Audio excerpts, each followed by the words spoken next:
ఈ మహానాడు ఒక చరిత్ర సృష్టిస్తుందని ఇదొక పెద్ద ప్రయోగమని సీఎం చంద్రబాబు అన్నారు. టీడీపీకి కార్యకర్తే అన్ని అని స్పష్టం చేశారు. వైసీపీ హయాంలో అన్ని వ్యవస్థలను కుప్పకూల్చారని మండిపడ్డారు. మహిళలకు 33% రిజర్వేషన్లు ఇస్తుంది టీడీపీనే అని, దేశంలో మహిళా రిజర్వేషన్ల కోసం పోరాడతామని తెలిపారు. గొడ్డలి పార్టీకి అధికారం పోయినా అహంకారం పోలేదని, గంజాయి, బ్లేడ్ బ్యాచ్, గొడ్డలి పార్టీ విభాగాలని సీఎం చంద్రబాబు విమర్శించారు. రాయలసీమను రతనాలసీమ చేస్తామన్న చంద్రబాబు గొడ్డలి పార్టీని మళ్లీ అధికారంలోకి రానివద్దని అన్నారు. గొడ్డలి పార్టీకి విభాగాలేంటో తెలుసా అని మిమ్మల్ని అడుగుతున్నా. తెలియకపోతే మీరందరూ గుర్తుపెట్టుకోవాలి. గంజాయి బ్యాచ్ ఒక విభాగం, బ్లేడ్ బ్యాచ్ మరో విభాగం, సోషల్ మీడియా సైకోలు ఇంకొక విభాగం, ఫేక్ ప్రచారానికి పేటీఎం బ్యాచ్ ఇంకొక విభాగం, హత్య రాజకీయాలకు కిరాయి అంతక బ్యాచ్ ఇంకొక విభాగం, హిందూ దేవాలయాలపైన, హిందూ ధర్మం పైన దాడి చేసేదానికి ఒక విభాగం.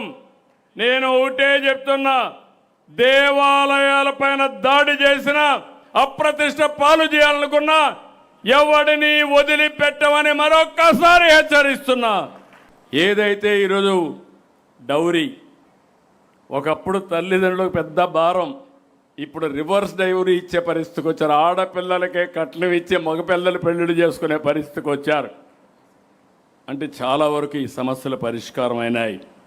అందుకే నేను ఈ సమావేశంలో మహిళా భద్రతకు ప్రాధాన్యత ఇస్తాం. మళ్ళీ చెప్తున్నా, ఎవడైనా సరే ఈ మహానాడు సందర్భంగా చెప్తున్నాను, మా ఆడబిడ్డల జోలుకొస్తే కబద్దార్ జాగ్రత్తగా ఉండండి. అదే చివరి రోజు. మీకు వర్కింగ్ పార్టీ ప్రెసిడెంట్ గారు ఒక సజెషన్ ఇచ్చారు. 33% కేంద్రం కానీ వీళ్ళు కానీ అన్ని పార్టీలు ఒప్పుకోకపోతే మన పార్టీలో మనం అమలు చేస్తామని చాలా స్పష్టంగా హామీ ఇచ్చారు. నాకు ఏమాత్రం అబ్జెక్షన్ లేదు. మా ఆడబిడ్డలు ఇప్పటి నుంచే సిద్ధం కావాలి. దేశంలో మహిళా రిజర్వేషన్ల కోసం పోరాడతాం. పోరాడి వీలు కాకపోతే ఆంధ్రప్రదేశ్లో మా ఆడబిడ్డలకి తప్పకుండా 33% చట్టసభల్లో సీట్లు ఇస్తాం. సిద్ధమని అడుగుతున్నాం మిమ్మల్ని. మీరు సిద్ధంగా ఉండాలి.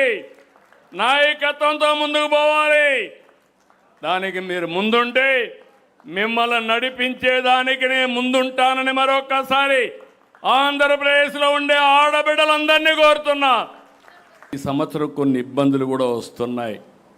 ఆ విషయం కూడా మనం గుర్తుపెట్టుకోవాల్సిన అవసరం ఉంది. దగ్గర 15% రెయిన్ఫాల్ తక్కువ ఉంటుందని, దానికి కూడా మనం ఏ విధంగా చేయాలనో సమర్థవంతంగా ఆలోచించి ముందుకు పోతాం. ఇంకో పక్క అగ్రిటెక్, రైతులకు ఇబ్బందులు ఉన్నాయి. ఈరోజు మనందరం గుర్తుపెట్టుకోవాలి, ఎన్ని మాట్లాడినా రైతును ఆదుకునే బాధ్యత మన మీద ఉంది. మొట్టమొదటిసారిగా రాయలసీమకు ఆ రోజు చెప్పాను, రాయలసీమ రాళ్ల సీమ కాదు, రతనాల సీమగా తయారు చేసే బాధ్యత మాదని. ఇది ఒక పెద్ద ప్రయోగం. 1 కాదు 2 కాదు, 1875 క్లస్టర్లు. టెక్నాలజీ ఉంది కానీ ప్రయోగం ఇంతవరకు జరగలేదు.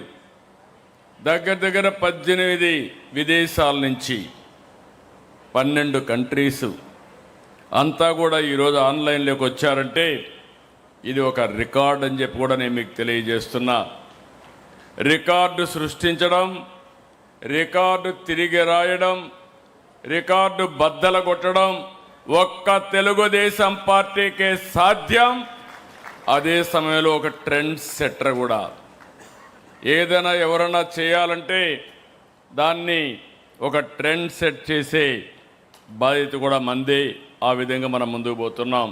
మీ ప్రాంతాల్లో మీరు కష్టపడండి, ప్రజాభిప్రాయాన్ని, ప్రజామోదాన్ని పొందండి. మిమ్మల్ని అన్ని విధాల గౌరవించే బాధ్యత తెలుగుదేశం పార్టీ కుటుంబ పెద్దగా మేము అండగా ఉంటామని మరొకసారి మీ అందరికీ తెలియజేస్తున్నా.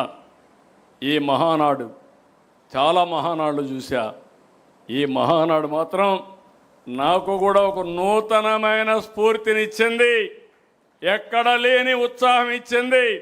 కొండనైనా బద్దలు చేస్తామనే ఆలోచన శక్తిని ఈ మహానాడు ఇచ్చింది.